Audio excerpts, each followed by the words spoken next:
We're going live with the Lessons Learned podcast. If you have been watching us for the past year or so, and you wonder where we've been in the last couple of weeks, well, here we are. We're still here and still enjoying gaming and all things related. So today, a couple announcements. If you see commercials during the podcast, now commercials pay to not only to associates as well as full partners. So I mean, if you have ad block, whatever, then so that'll be a thing. But if you don't, then you see the occasional commercial. Sorry that we're getting interrupted, but that's just the nature of the beast. So that's a bit of a warning up front. So myself and Chapman, we're back with the Lesson Learned podcast, and we're going to primarily be talking about Blizzard. We would have talked about this a week or two earlier when it was breaking, but you know, life got in the way, and so now we're catching up with that and many other pieces of news.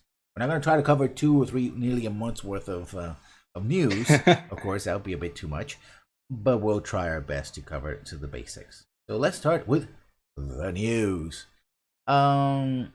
Bethesda. I think it's going to be sort of the theme about this week, about microtransactions and stuff like that, and then the real economies of video games, right? The real money to be made. Bethesda is now selling a $100 annual subscription for exclusive Fallout 76 features. So it's a $12 subscription per month, or $100 for 12 months. Can I say? Nope. No. Nope. We're going back to the subscription model in a way, right? Things are coming full circle again. Essentially, this basically saying is that Fallout 76 is a MMO. Yeah, with it's not many of the features of an MMO, right? It's a weird thing. It's like, oh, this is a game you play once, and we have microtransactions, but now we're gonna. I think the difference here is that, again, it's just a choice, right? That in the past, the first choice would have been subscription first, and if you don't want to be subscribed, then you can do microtransactions or play for free or something like that differently, right? Now it's, well, play for, well, you have to buy the game, so it's not for free. But if you want all the goodies or extra goodies, then do the subscription.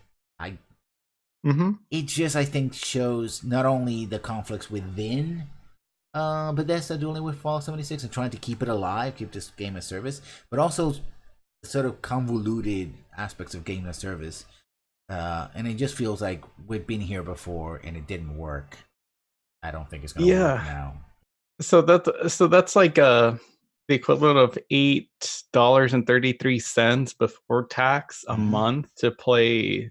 Not even to play Fallout 76. It's to get bonus features. It's kind of weird because you already own the game.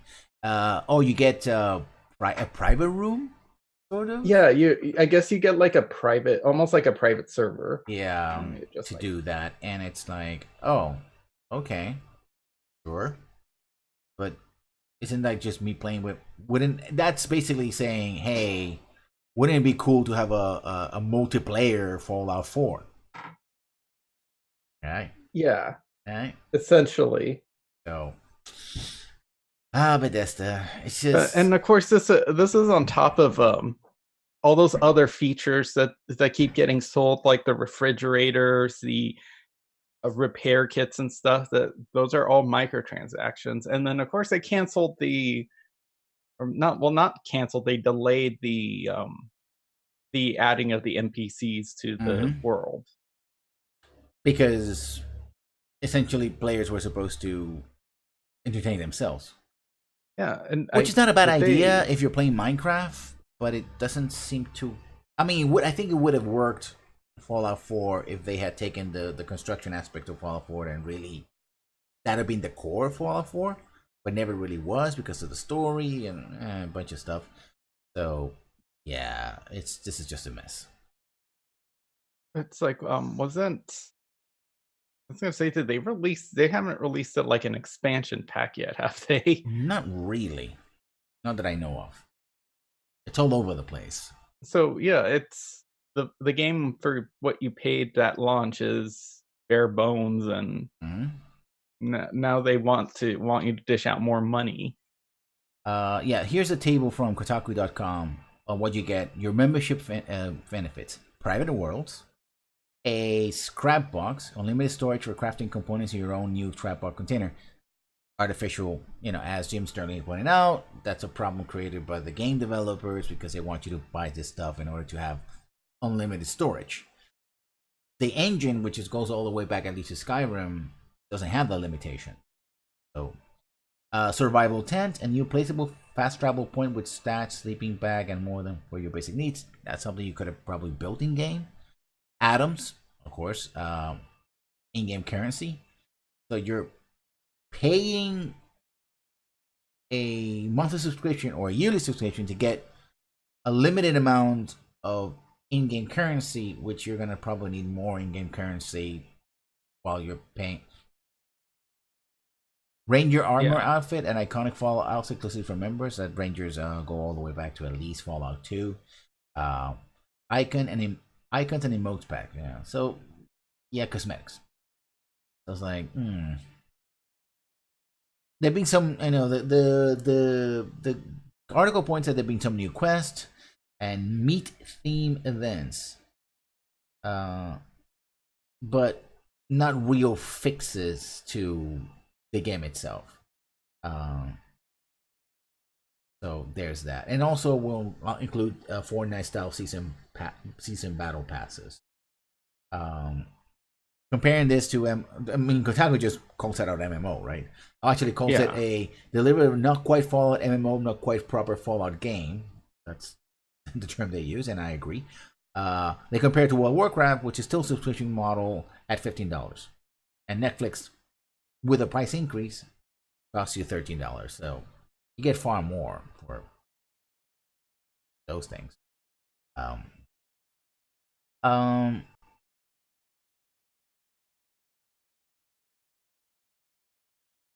You have a new Vampire the Masquerade Swansong coming in 2021, but this is the tabletop game. So for the people who are, want to play the new Vampire World of Darkness thing, it's what's getting video games as well as tabletop stuff. So, just telling you that stuff is out there if you're interested. But talking about loot boxes and microtransactions, Call of Duty Modern Warfare, Call of Duty 2 Modern Warfare, that still has the re-released, still has microtransactions and loot boxes, will have free maps and no loot boxes. Great. According to Activision, in a blog post today, it will release all the maps for free in all platforms. Well, that's what they're promising, because that's been an old complaint about the Call of Duty, and similar games, which was you release new map packs, which you have to buy, and not everybody buys at the same time. Then you're not playing the new maps, and you divide the player base, right? The friends want to play with. Yeah. Usually, I believe if you have somebody in the lobby, it doesn't even have to be a friend. Someone in the lobby just idling there who doesn't have any of the map packs, those never cycle into like the random maps, or they're not selectable. Yeah, because they're not server side. They're they're in the host side. They're on your machine, so you don't have them. Now they're going to be for free. Also, no loot boxes, unlike say Call of Duty, World War II, where literally there were loot boxes that when you open them, call to everybody attention. Hey, this guy had a loot box. This guy bought things. Look and see what he got, right? So I guess they're moving away from that. Thank God. But it will have Fortnite style season passes, battle passes. The new battle pass system will allow players to see the content that they are earning or buying. Activision wrote, Battle Pass will launch at time to new post-launch live season, so you can unlock cool new Modern Warfare themed content that matches each season. That's very interesting because there's also news from Britain that there's been a call to essentially ban not microtransactions, but loot boxes, loot crates from UK games sold in the UK. and the responsibility. Well, we're working on it. Blah blah blah. Yeah, whatever. Sure. We're working on in implementing basic features like limit cap or spending caps, and Mm-hmm. I don't know, maybe you should just not have them there.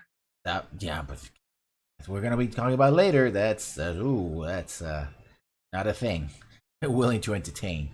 Over at PC Gamer, we have news that Suda51 and Swery65 are collaborating on a horror game, Hmm. which they came up with during a live stream. Um, which they talked about in a live stream hosted by IGN Japan. Uh, Apparently, they were just brainstorming and said, "Oh, sure, we'll do a horror game." You know, Kojima is no longer in the horror game business. You know, Konami is not doing that. They're turning into both pachinko machines and literally now they're entering the gambling uh, business by taking their properties and making gambling machines that they're selling in Vegas to actual casinos. So it's like we're not even pretending that we're not in the gambling business anymore. Now we're gonna take all our properties and just make interactive gambling machines, sort of. Yeah. Uh, So Suda 51, isn't that the same people who made Swery? They the same people who made Deadly Premonition. yes, Deadly Premonition and Sweaty Mates Deadly Premonition and Suda51. Her name is Goichi Suda, and Swery65, which is Hidetaka Suedo, made No More Heroes and Deadly Premonition. It's an interesting take, right? Mm-hmm. Suda mentioned Siren, the PS2 survival horror game, and its inspiration, with the pair both interested in exploring timelines. One possibility is that the player could explore a Hotel Barcelona rooms, which could represent different people or dimensions. Swery meanwhile said that he's more interested in suspense, like Twin Peaks, and she ends up laughing at pure horror. So this isn't Deadly Premonition 2, which I said they were gonna make or something. No, that doesn't seem to Oh, be the thing. But it's still an interesting concept. Let's see what happens. And these are pretty off the cuff kind of people. So let's see if that actually comes to fruition. I would love to see it myself. But we'll see. So there's the link right there for everybody who wants to know. On other news, again from PC Gamer, Best Buy to battle Amazon with free next day shipping for the holiday season. No membership required. For full disclosure, of course, Twitch is owned by Amazon. So you're watching this on an Amazon network streaming service. I think this is interesting. I do have a Best Buy nearby. Not that I guess the way it would work is that you would go to the store and pick up the stuff, which is what they already do, kind of thing. You can do that. Well, they actually do it same day delivery, so they're gonna deliver. They're not simply, it's not a pickup at the store, right? It's to 42 U.S. metro cities when placing qualified orders by 3:00 p.m. local time or 2 p.m. local time on Sundays. But of course, Best Buy doesn't have the reach of the length and breadth of Amazon's products, so yeah. Well, that's I think that's sort of an interesting move. It's Best Buy trying to stay relevant in a way. What I remember a couple months ago, we mentioned that they've actually kind of partnered up with limited run games to offer some of their products, some of the physical copies of limited run games at Best Buy. Yeah. Which it's interesting that they're trying to kind of stay relevant. It's If you ever been into one, they've kind of taken. I mean, they're much more broader than GameStop, but they sort of taken that kind of GameStop mentality, where it's like, oh, let's also start selling all this gamer tat as well. But of course, they have other stuff to fall back on, other forms of media and appliances and stuff. So, but it's interesting that they're still trying to keep up in the gaming market, trying to offer like exclusives and different services. It seems like it's a little more than what Best Buy or GameStop is actually doing. But We talked about this before, but it seems that what seems like a gag slash promotional vehicle seemed to actually sold very well. The Colonel Sanders Daily Sim was one of the Steam's biggest releases for September, alongside Gears 5, Noida, Crying Sons, Nino Kuni, and Children of Morta are also on the list. I think Nino Kuni because it dropped a couple of DLC. That's why. I played it earlier this year, so it was in the top biggest new games of the month. I mean, it was free. True. So I don't know. I guess People, it's more of the Steam, Switch kind of thing, or like, oh, we're gonna release this and this is gonna be fun and yeah, but like, I mean, I think I might have like bought it or added it to my library, but I don't think I haven't had time to play it. So I wonder how many people have like just clicked on it. It's like, oh yeah, I'll download and play this, haha, funny advertisement sim or dating sim, and never actually launch it. Talking about going back and just breaking news, Fallout 76 got discounted to $16. Just so you guys know. Actually, I was just on the PlayStation store looking at this and making sure it's like I'm not crazy. There's like no expansions or anything being sold yet. It's like down to $24 there. But yeah. It's like, well, I guess they're trying to make up. It's like, hey, look, you could get the game for cheap, but $100 subscription. The $100 subscription might be a little more palatable if the game was free to play, maybe. But yeah, the fact that you still have to pay some money up front, yeah, it makes things awkward, I think. Although it seems like the amount of atoms they're offering you per month are like over $40 worth, maybe $50 worth of atoms per month. So I don't know if anybody's still actually playing that game and is actually a hardcore fan of it. That might be a good deal for them. Yeah. Another news. Google says you might have to wait for Stadia even if you pre-order. The Founders Edition and Premier Edition will be sent on a first-come, first-served basis. It's supposed to launch November 19th this year, but that's not a good look. if you have to, it's like, oh, well, you ordered an hour after someone else, so you have to wait like 3 days. I don't know. Yeah. Also, the fact that they're already selling Founders Editions and Premier Editions. Like, oh, here we go again. So they're overselling pre-orders essentially. Yeah. It almost seems like they're trying to inflate their numbers in a way. It's like, hey, let's sell as many pre-orders as we can, even if we know that our stock isn't going to be at that point.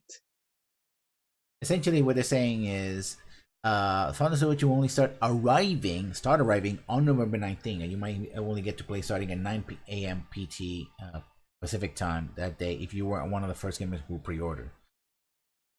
Also, I think they want to encourage people to pre-order, sort of, or all of this sort of. They're trying to build hype. Yeah. It seems like honestly like a lame way to make hype, but hey, we're talking about it, aren't we? Yeah, we are. The Outer Worlds is out, I believe. I don't know if I'm gonna buy it because I heard that one of the first things I heard about it was that it required a massive patch just to run, which I'm not surprised. It's Obsidian. Yeah, my relationship with Obsidian is problematic. I'm curious in it, but not enough to want to just jump in and buy it. Of course, if it seems like it's going to be a PC game, and I think your only options for that is not Steam. Well, it's an Epic exclusive, and you might be able to download it through Windows. Yeah, the Windows Store. Yeah, which itself it's flawed with problems still, so I wouldn't try it. So that you want to give your money to? Yeah, or Windows not. or Windows or Epic. Yeah. And so it's out there. It's getting some mixed reviews. I haven't seen anything particularly negative, but also not particularly positive either. I think that's grabbed my attention. Hmm. So there's that. And I think that's sort of the news that we have, unless you have anything to add to it. Anything that's come up your radar? No, not in particular. Yeah, well then we're gonna dive into the whole Blizzard thing, which is pretty long. So let's start with the beginning. I'm starting at time.com. Mm-hmm. And I'm going to quote right from the article from October 21st, 2019, a couple of days ago. Young Wai Xiong, a Hearthstone player from Hong Kong who goes by the name Blitzchung, championed the pro-democracy protest in his hometown that raged for the past 5 months during his appearance on a post-game stream. And Blizzard, developer and publisher of Hearthstone, quickly responded with a blanket punishment for everybody involved, in the latest example of an American company caught between business interests in China and Western world freedom of speech. Essentially, there's been protests in Hong Kong about certain laws, particularly an extradition law that would have criminals in Hong Kong shipped to the mainland China. And why is it important? Well, Hong Kong, during way back in the 18th century, 19th century, I believe, fell in hands of the British after the Chinese Empire lost the Opium Wars. And one of the things that Britain did was seize Hong Kong and the harbor therein, and even some land afterwards. Sometime in the 20th century, they negotiated a lease, essentially, because they didn't want to appear to be too imperialist, I guess. It was the British Empire, for 99 years, which at the time seemed like a very long time. Well, 99 years passed and the thing changed. The British Empire fell, Chinese power is increasing, and the British handed over Hong Kong back to the Chinese because they didn't have a choice. But Hong Kong culture has developed into sort of this mix of British and Western influences, and of course, China, particularly strong anti-communism. A lot of people who were and has their own media in the form of particularly movies, a Hong Kong phenomenon, the kung fu movies of the 1970s, 60s, 70s, and action movies, that sort of thing, come from Hong Kong cinema. Many big Chinese stars come from that tradition, and the idea is that China would not quickly sort of try to assimilate Hong Kong, but do it slowly but surely. But under the current leadership, they have started to put a series of laws which have caused a series of protests by many people in Hong Kong, and one of them is this extradition law. It has been reversed, but the protests continue. So the tension is there. And Wai Xiong, also known as Blitzchung, basically made a statement. It's kind of like a very sort of flippant statement that he's supporting Hong Kong, the protesters. And according to Blizzard, they had a clause in their contract saying that, essentially a blanket contract, that anything that makes him look bad, they could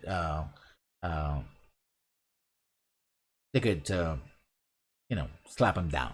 And they took away his winnings and banned him, and then they and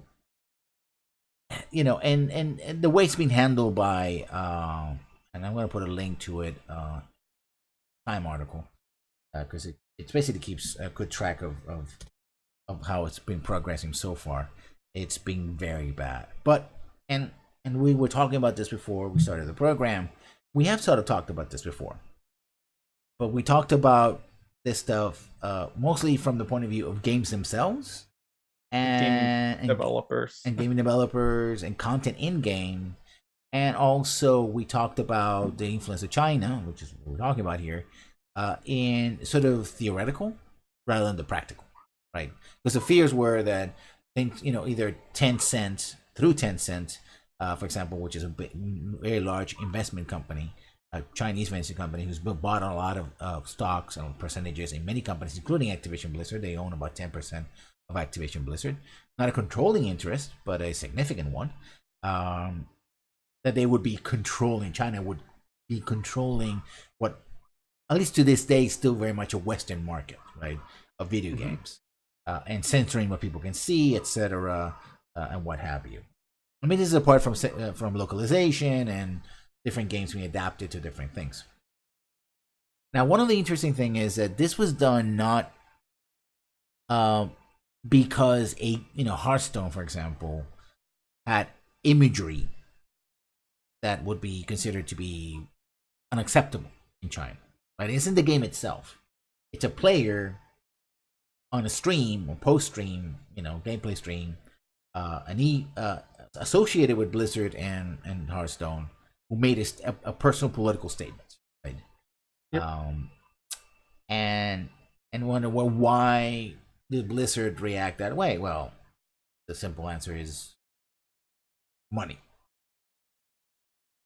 China is, if not yet, and I keep saying, I think that China is, in fact, right now, the single biggest media market in the world. Movies, television, and video games.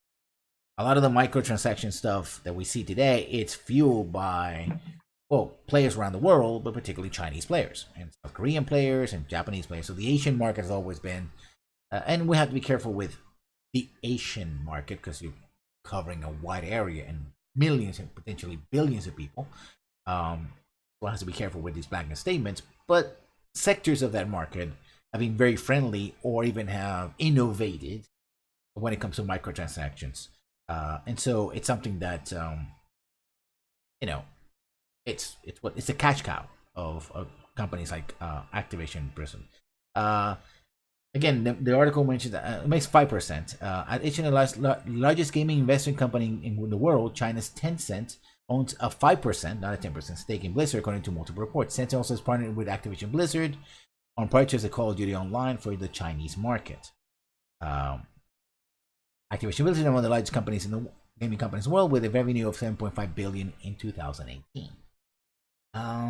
So the first question is, because there's been a lot of, there's been reactions. I mean, people trying to get Blizzard games banned from China by making Mei, one of the characters of Overwatch, is a Chinese character, basically be sort of associating her with the Hong Kong protest. First of all, I think, that's the first question. Why is it that this is now seen as an exception to games are not political?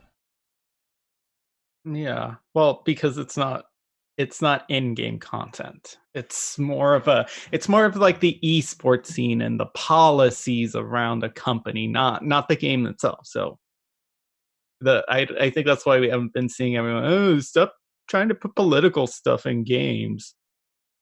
But it would affect gaming. Yeah, you would think more people would be complaining, to try to bring politics into the games. Like, I think a bird just flew into my window. Oh, ouch. And by using Mei as a political symbol to get Overwatch, which is one of the biggest money makers for Blizzard, and one that actually has quite a bit of not only the character, but the game itself is, it has now a regular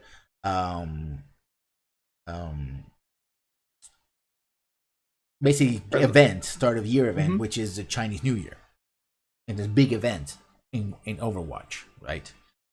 Even it's the Western game, so it just shows the influence of it. And of course, Chinese New Year, of course, they can market it also to Japan and their version of Chinese New Year, as well as South Korea and other sectors of the market. Right? There's other markets too, like they tap into like the soccer market and like the Olympics or something. Yeah, as well with Japan taking the Olympics, and China also been in the Olympics. But also the use of a character to make a political statement. Isn't that politics? Bringing politics something, especially if you're trying to kind of infuse this character to represent some things. Almost like I hate to kind of bring it up, it's almost like hijacking Mei the same way that sort of like the alt right have kind of hijacked Pepe. Mm-hmm. It's no different, honestly. Yeah. It seems a viable strategy, and other people are supporting Yeah. it, right? Left and right, apparently. Uh, and we see something, and we see, and calling the hypocrisy of the company, saying that they make games that have a very positive uh, um, Messaging. messaging, like Overwatch, like something worth fighting for, in opposition to the government, and that's kind of implied in Overwatch, right? But when it comes to stuff like this, Yeah, they they can't. They can't put their their money where their mouth is, essentially. And this is, I mean, it goes to the point where it has attracted even U.S. lawmakers to write a letter from both sides of the aisle. The Democrats are Senator Ron Wyden from Oregon, Representative Alexandria Ocasio Cortez from New York, Democrat from New York, and Tom Malinowski from New Jersey. And on the Republican side, Senator Marco Rubio from Florida and Mike Gallagher from Wisconsin.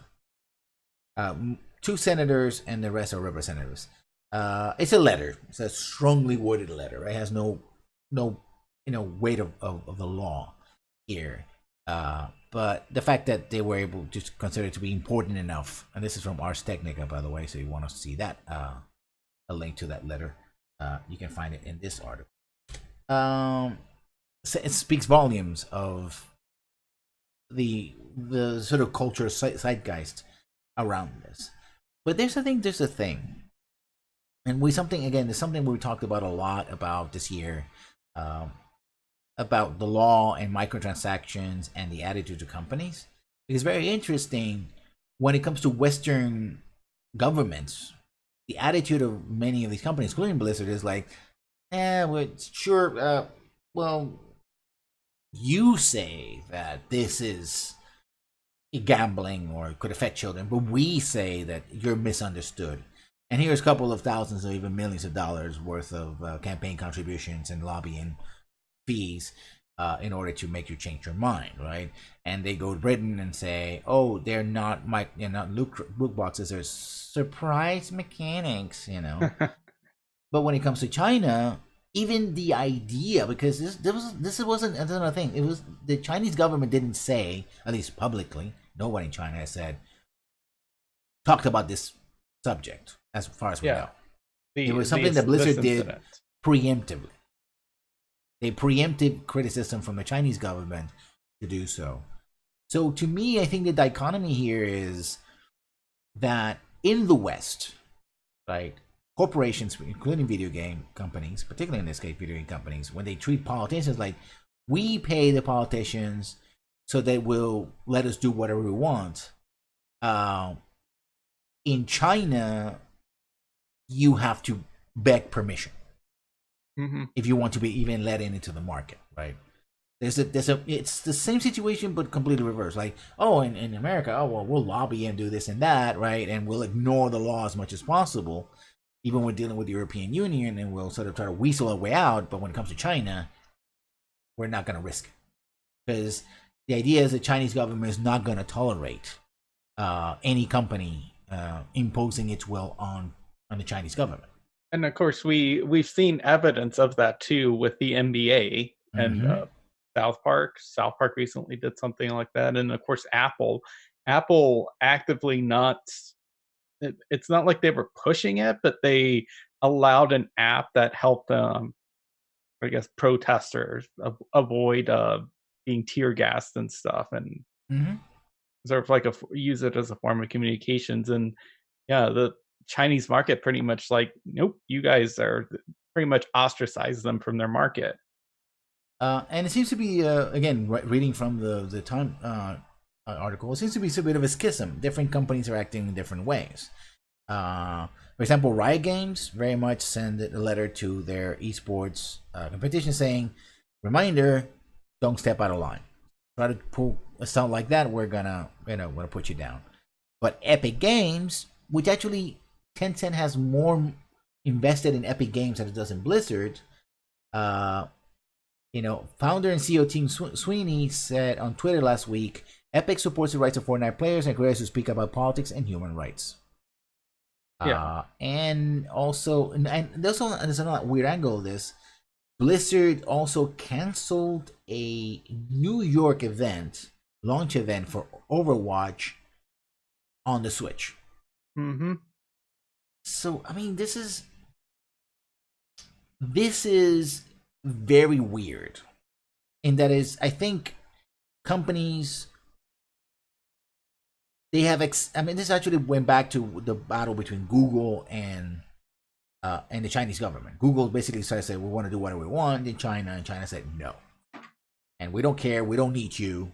And they created their own search engines and said, we don't need it.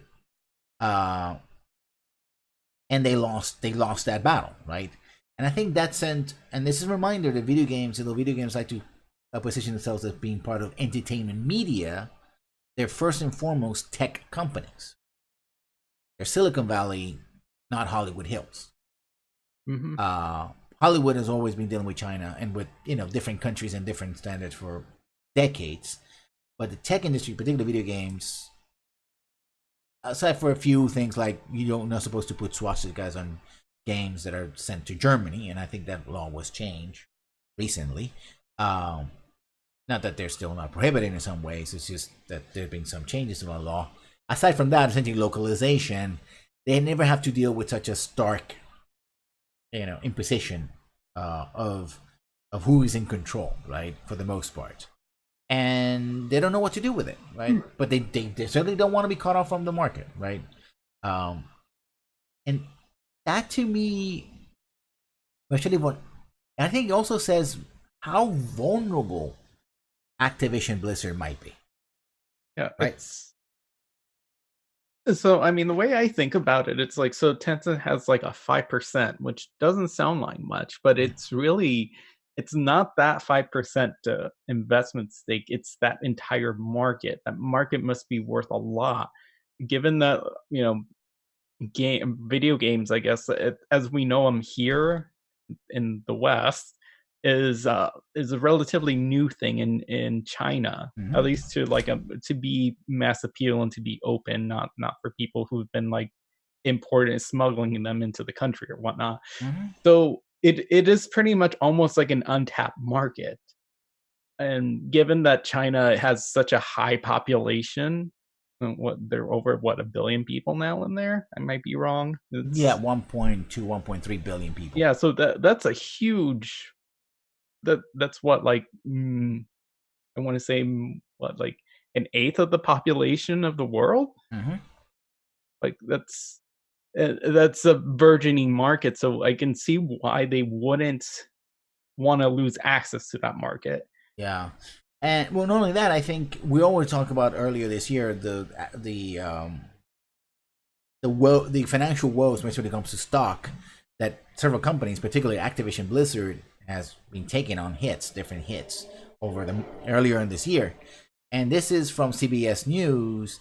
Activision Blizzard saw a stock price drop of nearly 4% this week after the U.S. video game maker moved to ban a Star Gamer for publicity expressing support for Hong Kong protests prompted outrage and calls for boycotts from the online gaming community. I think the reason is, particularly when it comes to Activision Blizzard, not only if they get cut off from that market, and by the way, Blizzard has been in that market for one of the longest companies have been there, because World of Warcraft has been huge in China. PC gaming has been huge in China for years, for over decades. One of the reasons why Blizzard is Blizzard, right? It's like in South Korea, it's Warcraft, particularly StarCraft, and in China, it's World of Warcraft. If you were to cut off that market, I think Blizzard would implode. Especially now that they're so dependent on microtransactions, right? Japan, Europe, United States, North America simply could not cover that side. And if Blizzard goes, I mean, that is gonna hurt. Well, it would be Activision as a whole. Yeah. So I mean, and some points I can't blame them for that, but I've sort of been thinking about this. Do you think, forget all the responses they've put out, do you think it would have been better to be like, if they just come up and be honest, like, you know what? Yeah, we we banned them preemptively because we're concerned about losing our market share in the Chinese market. You know, No, while I we don't still think that would have believe in worked. our, Yeah, that wouldn't have uh, worked. you don't think they being honest? No, no, Do you think because it? what we're seeing also is tribalism. We're seeing the protection of a gamer, right, Hmm. of a fellow gamer, right, and fears of Chinese. The fears we were talking about before of Chinese cultural influence in video games. There's all mysticizing into that, right? Oh, the more Western video game companies cater to, first and foremost, and even movies cater to Chinese interests, that means that worldwide media, which is still dominated by the American lens, because Americans make most of this content, now will have to include or shift to a Chinese lens. Hmm. So admitting that China, especially the Chinese government, has such an influence that they would preemptively do so, uh, you know, I think it would have worked a little bit better if they had waited, right? Because I think the Chinese government really would not have done much of anything. They Hmm. didn't. I mean, Chinese government is pretty quick on the draw when it comes to censorship of all sorts. But they have their hands full. So this one particular person saying that thing was like, we don't care. Had China said something, Activision could have gotten away with it. Well, we have to obey the law kind of Yeah. defense. This is the law in China, and we are lawful operating. And we'll say, well, yeah, but you were saying you joined EA, and others saying that Belgium was misinterpreting their own laws, right, or stuff like that. But that would have been, the furor wouldn't have been great, right? Because Yeah. it would have been at the governmental and corporate level, and not at the personal level. People And, identify and with Blitzchung. yeah. And honestly, I don't think the Chinese would have done anything if it's just been this, if it was just Blig Chong, this was this one incident. Had it been more Chinese players or any kind of players just all of a sudden calling out the free Hong Kong, and then I can see China wanting to step in on that. Mm-hmm. But as a lot of people have kind of pointed out, it's also the hypocrisy when it comes to everything else, like when it comes to this political climate, or adding an element of politics into just being live streaming and stuff. There's plenty of people in Blizzard streams that have been like pro LGBT, Mm-hmm. have stood up for like those rights. What about China, or what about that entire thing with the one comic for Overwatch that was banned in Russia because it depicted a lesbian relationship? Mm-hmm.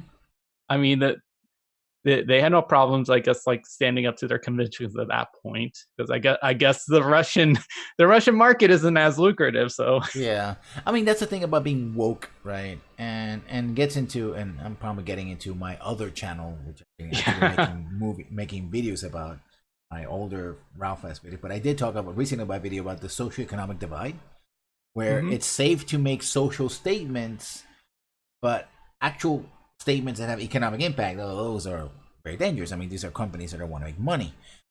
So the idea of the woke company is just that. It's just it's It's a advertising. It's a facade. facade, Yeah. right? I mean, people in the company might actually believe that and say they might have, different strategies to tackle that. But at the end of the day, if it affects the bottom line, um, it's not. And yeah, CBSNews.com, the article that I pointed out to later on, kind of it's actually confirming what I said. The controversy comes, and I'm quoting from the article. Controversy comes that Activision is struggling to boost results at Blizzard, which primarily makes games for PCs, which is a big in market because consoles are never really being made it big in China. The stock has been largely flat this year, but fell 26% in 2018. Activation, Metro Blizzard, blah, blah, with sales led by aging World of Warcraft and being falling even before Hearthstone the Brouhaha. Analysts expect the Blizzard revenue to slump to 28% this year to $1.7 billion. A lot of money, but we talked about this many times. It's the growth, right? Yep. Investors want growth. If you don't get that large pace of growth, or worse, you're going to have actual losses. That makes investors very nervous, and they just start selling. And a lot of the value of a company is in its stocks. Astronaut generates 385 million in sales in 2018, and figure forecast to drop to just over 300 million this year. So they're nearly, if this forecast is correct, by the end we'll know by March of next year when the fiscal year is over. That's nearly $100 million. That's an entire video game in itself. Blizzard's supposed to announce new titles, but some of those have been. And of course, Activision, biggest game Call of Duty company, launched its latest mobile version of the game last week and already garnered 100 million downloads. But Activision is still waiting for approval for the Chinese government to launch the latest version of Call of Duty there. A fact that could explain why Activision spoke to ban a gamer from comments supporting Hong Kong. So if they're waiting for them, again, mobile games, Call of Duty, and microtransactions. If the Chinese government delays, let alone that we won't approve it, they don't have to give a justification. They gotta say, "Oh, we did not approve this game in our market because some guy in a stream said, support Hong Kong or something." Yeah.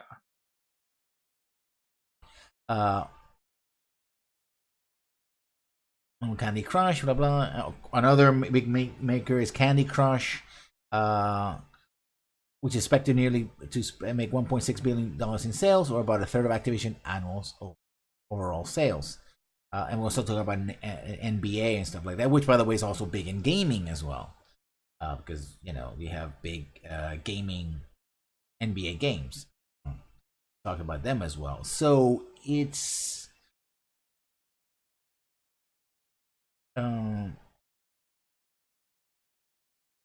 it's a thing that is happening. I think the long-term consequence, actually, again, we talk about 2020. Next year is going to be the launch of the new consoles, new generation of games. Will also the tariff wars? I forgot about that. The fact that actually hardware components are going to go up because a lot of them are made in China, on the one big company.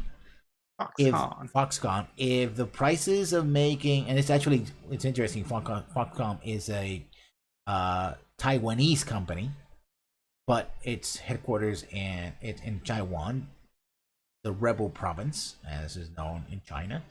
But its main factory is in mainland China.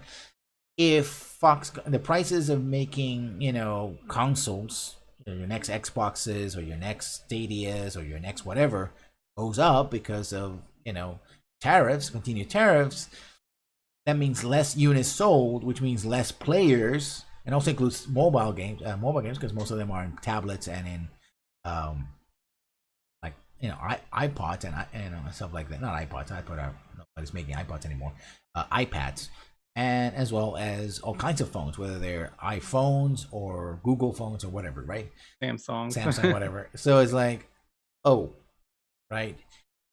2020 is going to be a very interesting year in gaming.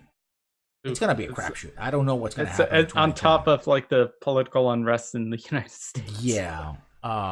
And it's, I don't know. 2020 is going to be, as the Chinese say, we're already living in interesting times.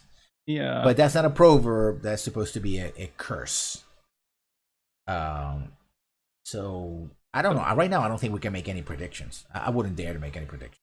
So do you think BlizzCon this year is going to be a dumpster fire? It was kind of a dumpster fire last year. Yeah. Actually, with emphasis on mobile games. Like the next Diablo game being a mobile game. Yeah. I predict they're definitely not going to have any Q&A sessions at all. Well, one that is not at least pre-approved questions, right?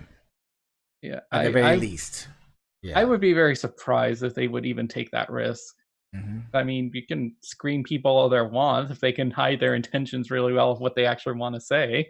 Once they have the mic, yeah, they can say whatever, and then cutting up the mic. They can start saying bad, yeah. I mean, they can say it really fast or whatever, and before you can even have a chance to cut off their mic.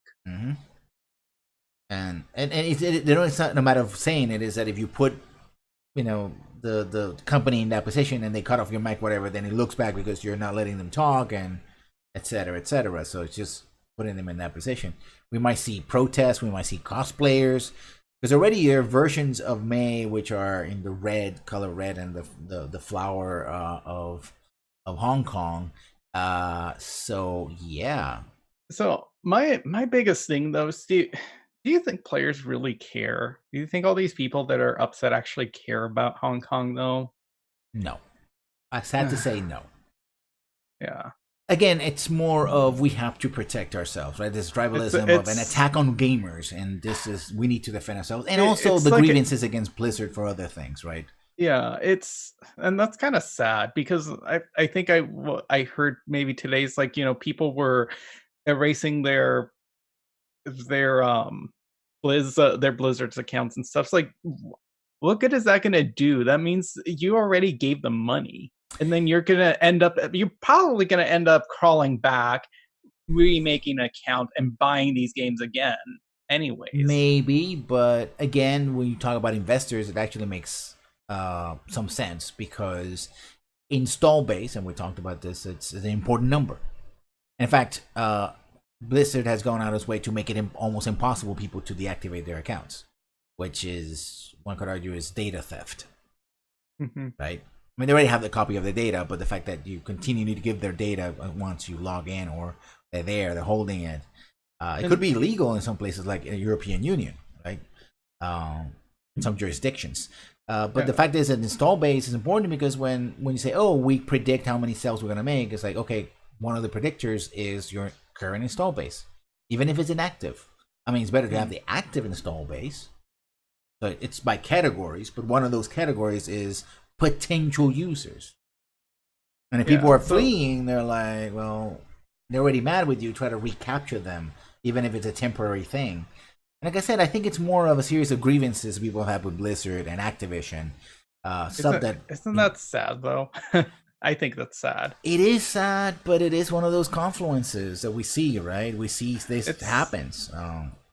It's like that quote that about like the Nazis, like, oh, first they came for this group of people, and I said nothing, but oh no, here they come from our video games. It's so now we care. It also can be an opening to people who are interested in doing that. Sadly, this is we talk politics, but we talk politics in the concept of gaming, at least in this podcast. An opening to actually try to explain what's going on in Hong Kong, right, in other places, in Chinese policy, in American policy, and other things that are political, right? Because once you allow for the fact that yet politics and video games are in fact interrelated, even though you earlier you mentioned that not in the game per se, that sort of blows people's minds. We're like, oh, okay, this is important. Let's do something about it, and you can continue that conversation. The question is, who gets to dictate that conversation? Yeah, and of course, the thing is, like, do people actually care enough to keep up the momentum and the steam? And I honestly, I think gamers are too fickle. I think I was hearing that, look how Hearthstone numbers are kind of bouncing back up again. Yeah, we'll see. So, but I think certainly the one thing I will say is that right now, Blizzard at is least vulnerable. At least we have a conversation going, I guess. Yeah, very much so. I mean, that's a positive, but yeah. So that's about it for us for our show. A couple of minutes to the hour. So Chapelmon, where can we find you in the interwebs? You can find me at Chapelmon pretty much everywhere. I am Chapelmon_Aragon on Twitch and Twitter, but I primarily hang out on YouTube. Just look up Chapelmon. And of course, you can find me here at Lesson Learned 1. 1 is important. We are still playing Yakuza Kiwami 2, doing our best. The old pewter is, getting a little bit fritzy, but we're carrying on, and we're having a lot of fun playing cabaret shows and mini games and helping old ladies beat up Chinese triads. It's cool. It's good, fun. So and staring at cute Japanese, police women. Or just like, oh my god, you're cute, and oh no, I'm just gonna keep playing this game because and reveling in Kiryu's non-toxic masculinity, which is actually pretty awesome. So thank you already for coming, and as always, we'll see you when we see you. Bye bye, everybody. Bye.